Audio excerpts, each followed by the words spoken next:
This is Coffee with Kelly, a dynamic podcast that's dedicated to driving positive change in school safety.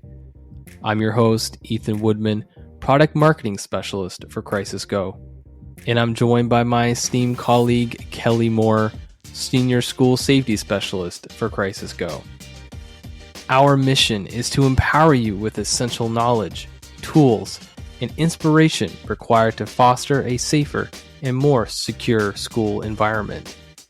We hope this podcast will be the catalyst for transformation in your schools. Join us as we continue to dive into the world of school safety. Good morning, Kelly. Good morning, Ethan. We have a guest today. We do have a guest. Joining us today is Shea Darlison from Rise Vision. Good morning, Shea. Morning. Thank you for having me on. It's good to be here with both of you. Great to have you. Shea, just for the listeners, can you give us a little highlight or just an elevator pitch on what is Rise Vision? Yeah, so we have some quick background. So I've been working at Rise Vision for 9 years now, quite a while, and we help schools improve communication with digital signage. So we help schools increase student involvement in events, clubs, activities, celebrate student achievement, staff achievements, create a positive school culture. And then a third area of our focus is helping schools improve school safety with proactive safety messages and reactive emergency alerts. With that, Kelly, I think we have a pretty interesting thing to talk about today. It's not something that we enjoy talking about, but I think it's something that we should talk about, right? Yeah, so first, let me acknowledge the fact that we had another shooting recently in the city of Las Vegas at the University of Nevada at Las Vegas. And I was reading an article about it, and I know it's early in the game of trying to look at lessons learned and so forth, but there were several things that popped out to me in the article, the statements that were printed from witnesses or people who were immediately impacted by this shooting event. And I thought this would be a great forum for us to talk about something that recently happened and why it is important that we, as an industry, as school safety industry, why we don't look at just one solution, why we have to have partners, why we have to have redundancy, why we have to have training. We have to train people who are going to be on our campuses. This was a campus of higher education, obviously. And those are different impacts and different protocols.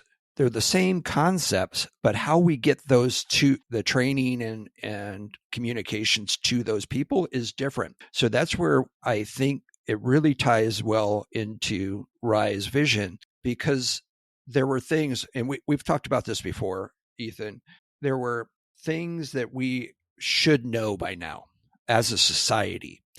We should be much further along. When we talk about further along, what do you mean by that, Kelly? And what I'm saying is we're 25 years past Columbine. School safety, active shooters, both in and out of the school environment. And when we started looking at alerts and way we look at alerts and how we do that, we talk about standardization and getting everyone involved. And it was very clear to me when I read the article, and I'd like Shea's input on this, was there was a couple of different witnesses that said a couple of different things. And I'm hoping that Shea can address this. And first of all, there was an alarm that sounded like no other alarm they had ever heard before, and they didn't know what it meant. And there were different broadcasts that were put out from the school, theoretically. I'm guessing that's who that came from, because it wasn't stated in the article. But there were different messages as to what the students and faculty should do. And I'm hoping Shea can help us out with that. Yeah, for sure. So, I've read some articles on this as well and saw the same things as you. Of course, the I think the dust has yet to settle on this one, so hard to draw any final conclusions. But there was, people who heard alarms that they didn't recognize, people who were told to evacuate to safety, the run, hide, fight.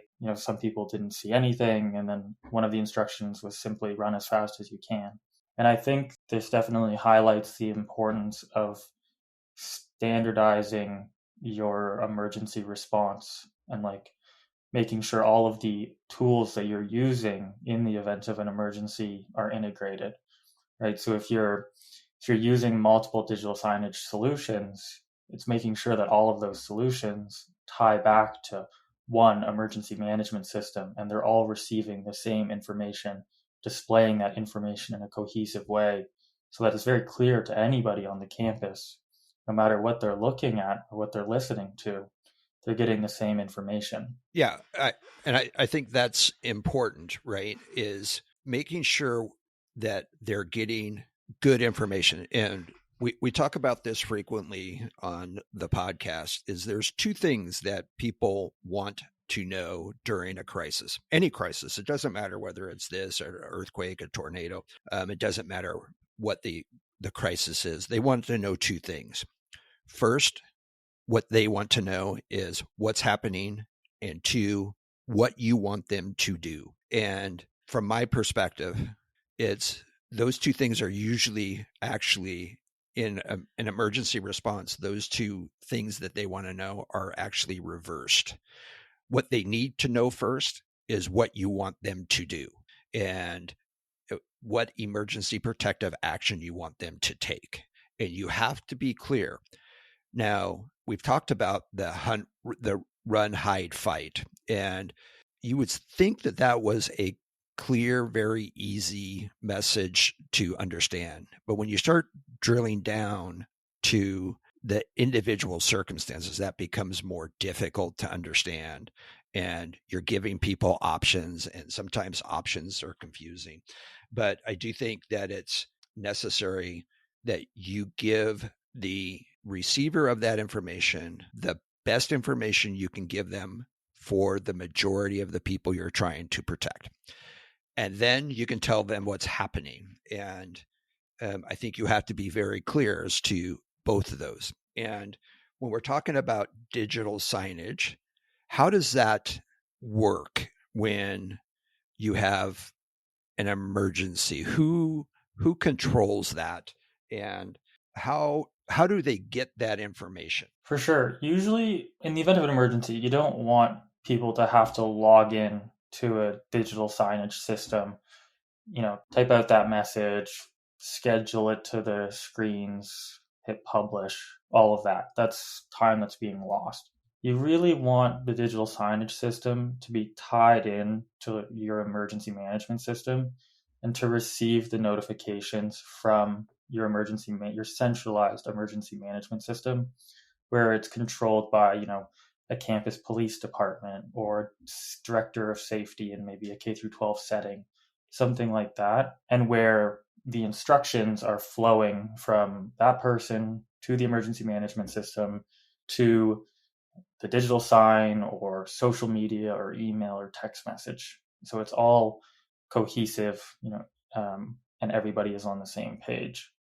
Right. And so when we talk about that time being lost, adding messages and stuff, we can pre-can that stuff. And when we're talking to, today's big buzzword in this setting is panic buttons, AI, and these other systems that trigger an alert.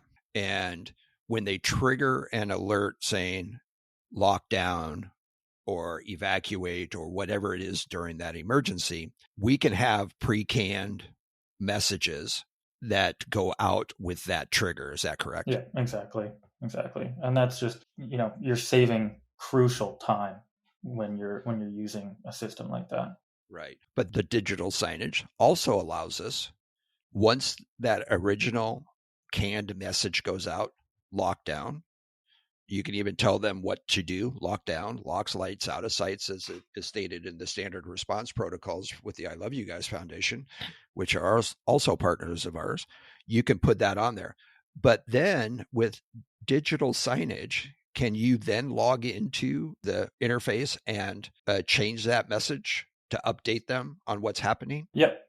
So like the majority of digital signage solutions that are being used on large campuses give you that ability, right? So the emergency notification has gone out. Now it is time to give people an update. Okay, you can now sign in and share a message that the lockdown has been lifted, and perhaps you're going to provide instructions on reunification and begin that process. Perfect. So the reason I'm asking these questions is I want our listeners to understand that there's redundancy needed, there's messaging that's needed. And in the case of this current event that we're talking about, there was confusion where people heard sounds, heard gunfire, it ended up being gunfire, but they didn't recognize it as gunfire. There were instructions that were being given and people didn't understand them. There were the total almost disregard of the alarms. There was alarms that they didn't recognize. They didn't know what was happening. They didn't hear it. Maybe they were on the other side of the building. Who knows? But there was a point where if they had acted on the information they had, I remember reading part of this in this article that I read from, I think it was a CNN article, where the professor decided, okay, it's time to evacuate, because he was being told to evacuate, was the inference there.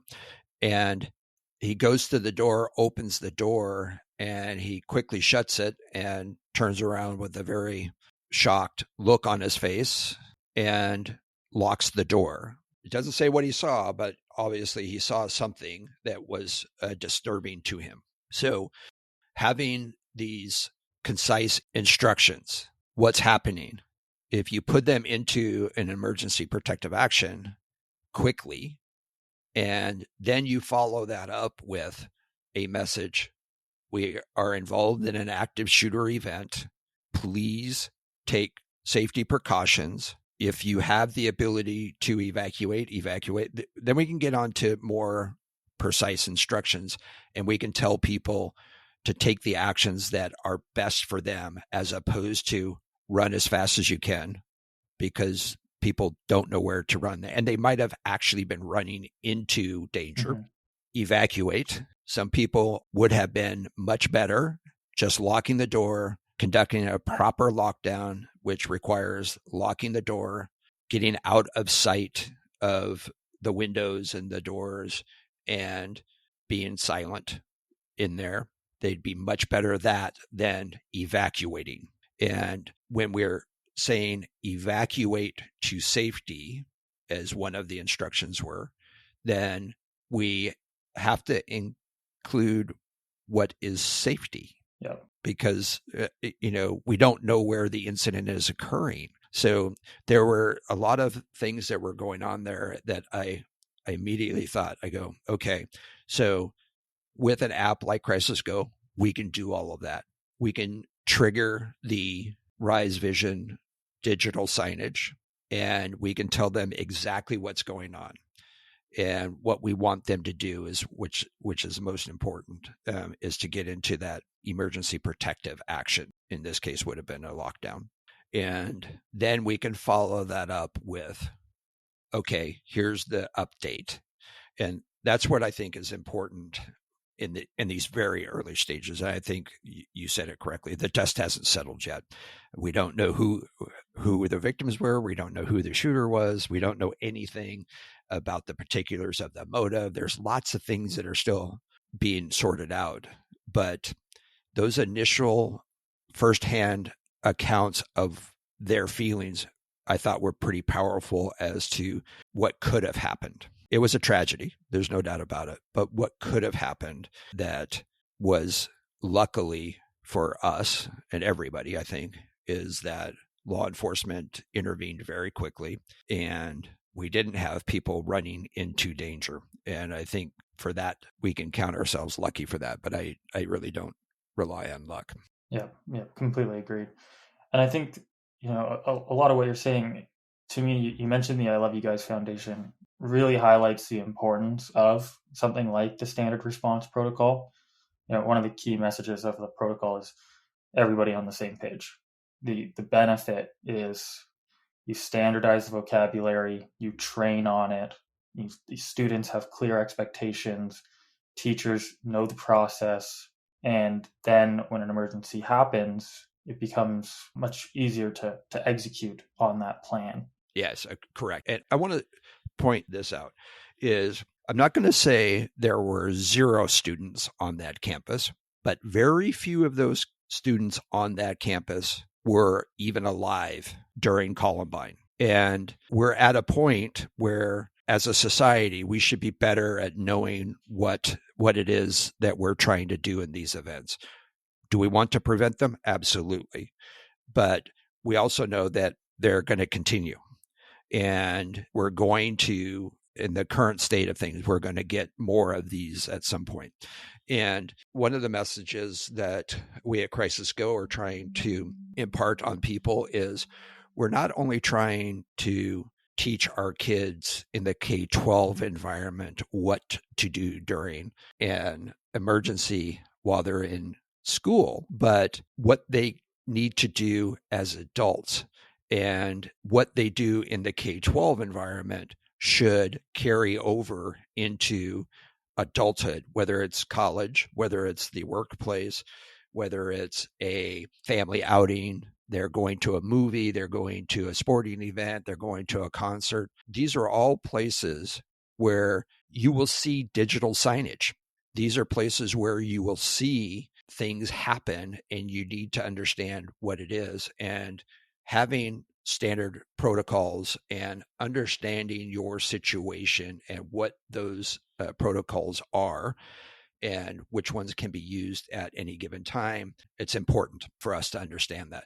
And I think the redundancy of the different systems that are integrated together and working together, and we can communicate that well. Ethan, you got anything? Yeah. So I don't know if you want to get into this, Kelly, but I was kind of reading through one of the first articles that I was reading, and obviously I don't want to talk about the shooter, to enlighten them or anything, right? Because I just hate doing that. But in the article, it did point out something that I thought was really interesting. That it's something that it relates to something you've always talked about, right? And what it talked about was that this guy had applied for a job at the university, but he didn't get it previously.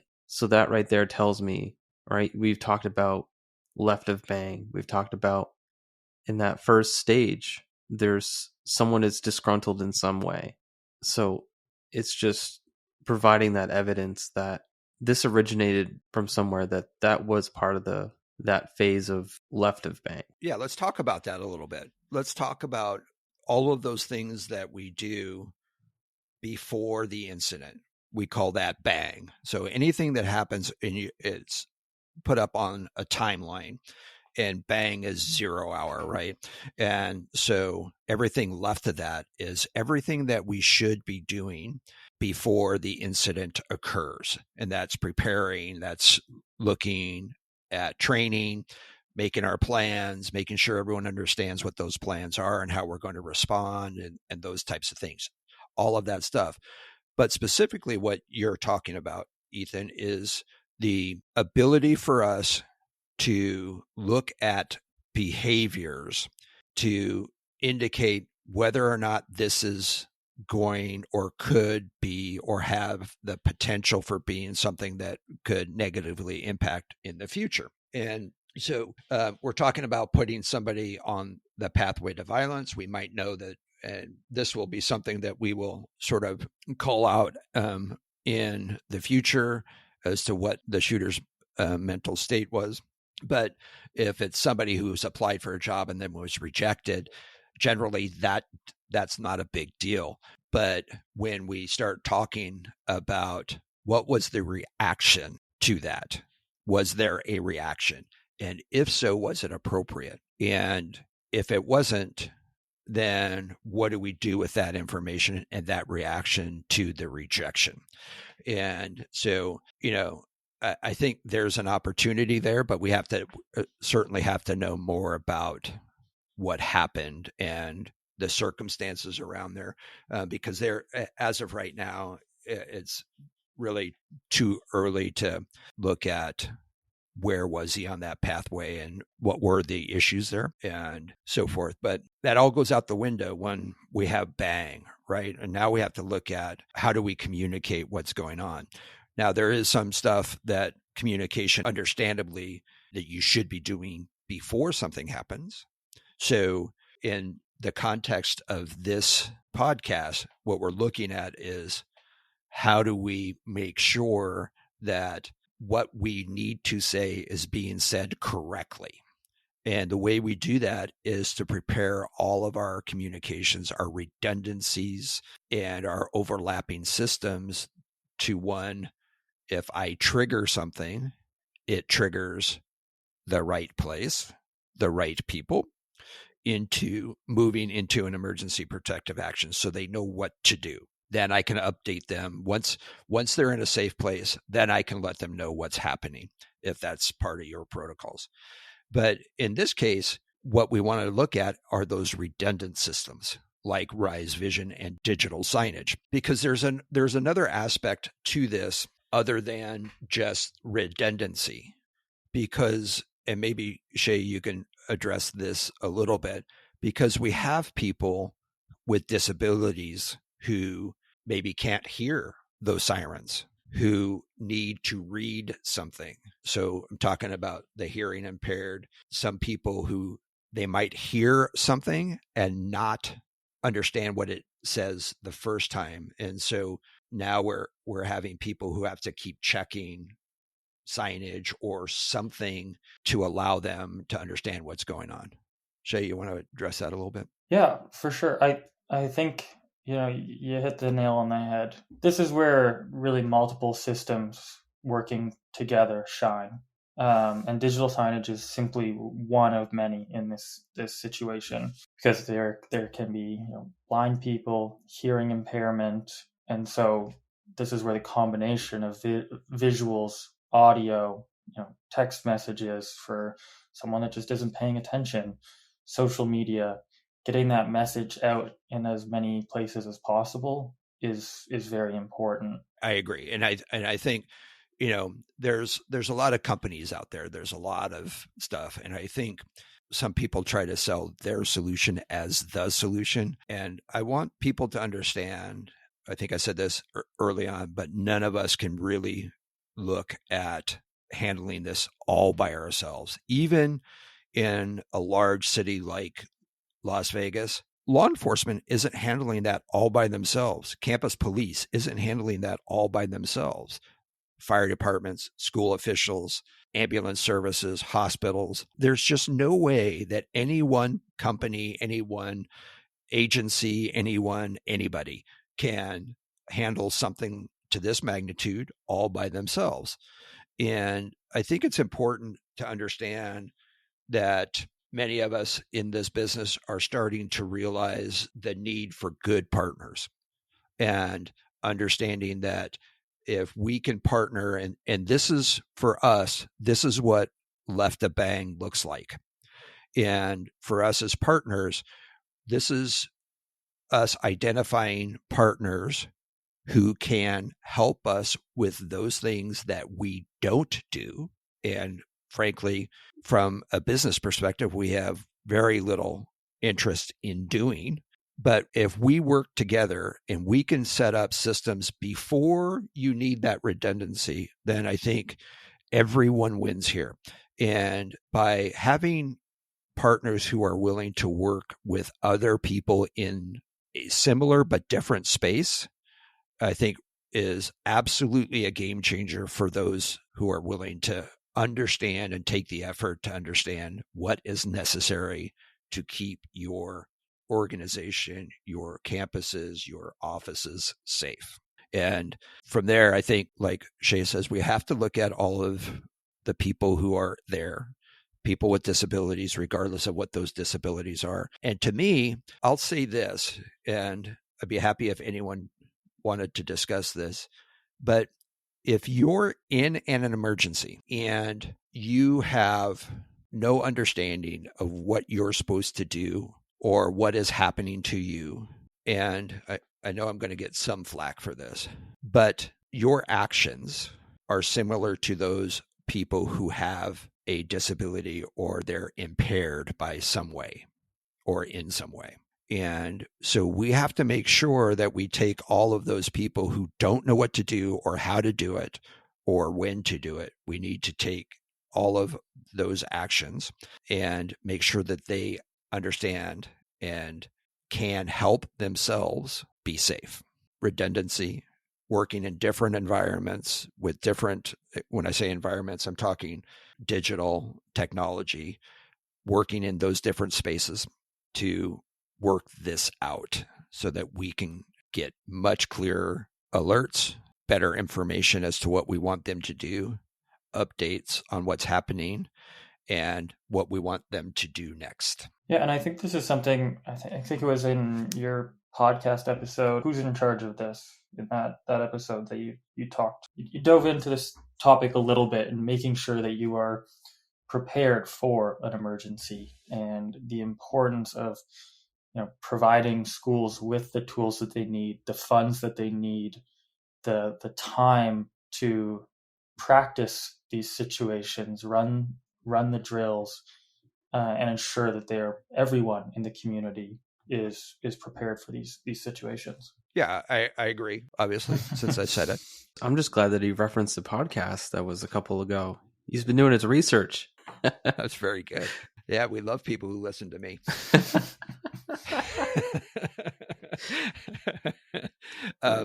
But yeah, and I think that's, we always talk about this. There's this time frame from the time, regardless of how well you prepared and what you've done left of bang prior to the event, there is a delay at when you're going to get help. Even as quick as the response was by law enforcement in this UNLV event, as quick as that was, there was 2 or 3 minutes or a time frame that whoever was there was left to their own devices. And so we talk about this in this response to crisis. And I'm not going to go into all 3 stages of the human response to crisis, but suffice it to say is you need to understand what you need to do in these events prior to them so that you can get to the survivable stage. And that's when you make it's called the decisive moment. So there's this moment when you decide you need to take care of yourself and what you need to do to survive this event. And the quicker we can get you there, the better off everybody is. And that starts with planning, preparation, training, drills, exercises, and all of that stuff. So yeah, that was a good point, Shea. And I think this is part of that is we need to build this resiliency. And I think that starts in the K-12 environment and carries into this so that people can recognize for themselves that they're in danger and they can then take the appropriate actions by understanding their environment and the situation they're in. If you enjoyed today's episode, please like, subscribe, and hit that notification bell. And if you have any questions about what we discussed, leave a comment on our website at crisisgo.com. Thank you for joining us today, and we'll see you next time on Coffee with Kelly, a discussion on school safety.